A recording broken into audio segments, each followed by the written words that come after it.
اور جب حج فرض ہو جائے تو پھر انسان کے ذمے یہ ضروری ہے کہ جلد از جلد اس فریضے کو ادائیگی کی طرف فریضے کو ادا کرے. جلد از جلد یعنی جس وقت حج فرض ہوا، جس وقت کسی شخص کے پاس اتنا پیسہ ہوا یا زیور ہوا کہ جس کے نتیجے میں وہ حج کر سکتا ہے تو اسی وقت حج فرض ہو گیا. اب اگلے سال جب حج کا موقع آ رہا ہوگا، یہ اگلے سال نہیں بس اس کے بعد جب بھی موقع آ رہا ہوگا، اس کے ذمے حج کی ادائیگی فرض ہو گئی. اب انسان کیونکہ آج کل کے ماحول میں حکومت کے ذریعے جب حج کیا جاتا ہے تو اس کے لیے درخواست دی جاتی ہے. وہ درخواست میں کسی کا نام آتا ہے، کسی کا نہیں آتا، تو اس کا درخواست دے دینا فرض ہو گیا. اپنی طرف سے اس نے کوشش کر درخواست دے کہ بھئی میں حج کو جانا چاہتا ہوں، اور اس حج کی درخواست حکومت کے سامنے پیش کر دی. اگر منظور نہ ہو، فرض کرو پورے اندازے میں اس کا نام نہ آئے، تو کم از کم اس کا جو اپنا فریضہ تھا وہ اس نے ادا کر دی. اب اس کو چاہیے کہ اگر اگلے سال تک زندہ ہے تو اس کو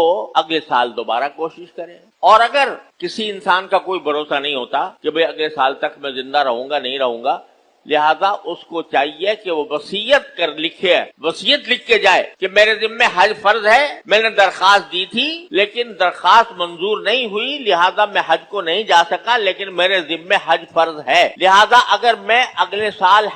حج کرنے سے پہلے میرا انتقال ہو جائے تو میں اپنے ورثاء کو وصیت کرتا ہوں کہ میرے ترکے سے میرا حج بدل کر آئے گا. یہ وصیت لکھنا ضروری ہے، وصیت لکھ کے جائے، کیونکہ کسی بل کا بھی انسان کا بھروسہ نہیں ہے، اور جب بھروسہ نہیں ہے تو ہو سکتا ہے کہ اگلے سال آنے سے پہلے ہی اس کے ذمہ اس کا انتقال ہو جائے اور اس کے سر پر حج کا فریضہ باقی ہے. لہذا وصیت لکھ کے جانا بھی ضروری ہے. ایسی صورت میں یعنی اپنی کوشش بندہ کر لے، اور اس کوشش میں اگر کامیاب نہ ہوا تو انشاءاللہ اللہ تعالیٰ کا معافی ہے، لیکن یہ ضروری ہے کہ لکھ کے جائے کہ بھئی میری طریقے سے اس کا انتظام کیا. ایک بات تو یہ سمجھ. دوسری بات یہ ہے کہ اگر زندگی میں کسی ایک موقع پر انسان کے پاس استطاعت تھی کہ وہ حج کر سکتا، لیکن پھر نہیں کیا تو اس کے بعد پھر اتفاق سے اس کے معاشی حالات ایسے ہو گئے کہ اب اس کے پاس اتنے پیسے نہیں ہیں کہ وہ حج کر سکے. ایک وقت میں اس کے پاس پیسے تھے جن سے وہ حج کر سکتا تھا،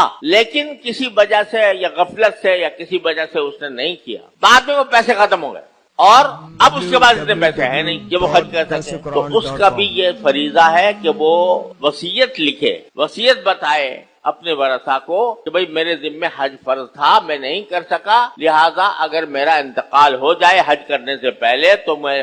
میرے ترکے سے میرا حج بدل کرایا جائے. یہ احکام ہر انسان کے ذمہ. اب ہوتا کیا ہے کہ یہ احکام چاہے معلوم ہو یا نہ ہو، لیکن غفلت کی وجہ سے آدمی سوچتا رہتا ہے کہ بھئی ابھی تو میں جوان ہوں، ابھی تو میری شادی ہونی ہے، ابھی میرے بچے ہونے ہیں، ابھی میرے بچوں کی شادیاں ہونی ہیں، ابھی مجھے بہت سارے دنیا کے کام کرنے ہیں، تو ابھی جب ان سب چیزوں میں فارغ ہو جاؤں گا تو اس کے بعد حج کو جاؤں. یہ انتہائی درجے کی سخت غلط فہمی ہے، بلکہ گمراہی ہے. کیونکہ رسول کریم صلی اللہ علیہ وسلم نے ایک حدیث میں ارشاد فرمایا کہ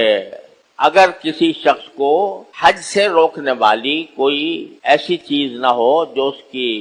ظاہری حاجت ہے، یا کسی حکومت نے اس کو نہیں روکا ہے، اور کوئی بیماری بھی نہیں ہے، اور وہ حج نہ کرے، حج فرض ہو گیا اور حج کے راستے میں کوئی رکاوٹ بھی نہیں ہے، نہ حکومت کی طرف سے، نہ عام لوگوں کی طرف سے، اور نہ کوئی بیماری ہے، اور وہ اسی حالت میں اگر مر گیا فَلْيَمُتْ إِنْ شَاءَ يَهُودِيًّا أَوْ إِنْ شَاءَ نَصْرَانِيًّا. یہ الفاظ ہے کہ جو شخص اس حالت میں حج کے بغیر مر جائے تو چاہے اللہ کو کچھ پرواہ نہیں ہے، وہ یہودی بن کے مرا یا نصرانی بن کے مرا. اتنی سخت وعید نبی کریم صلی اللہ علیہ وسلم نے ارشاد فرمایا. لہذا یہ اپنے منصوبوں کو جو تم نے بنا رکھے ہیں کہ بھئی پہلے شادیاں ہوں گی اور پھر مکان بنے گا اور فلاں کام ہوں گے، تب اس کے بعد کہیں حج کو جائیں گے، یہ انتہا درجے کی گمراہی کی بات.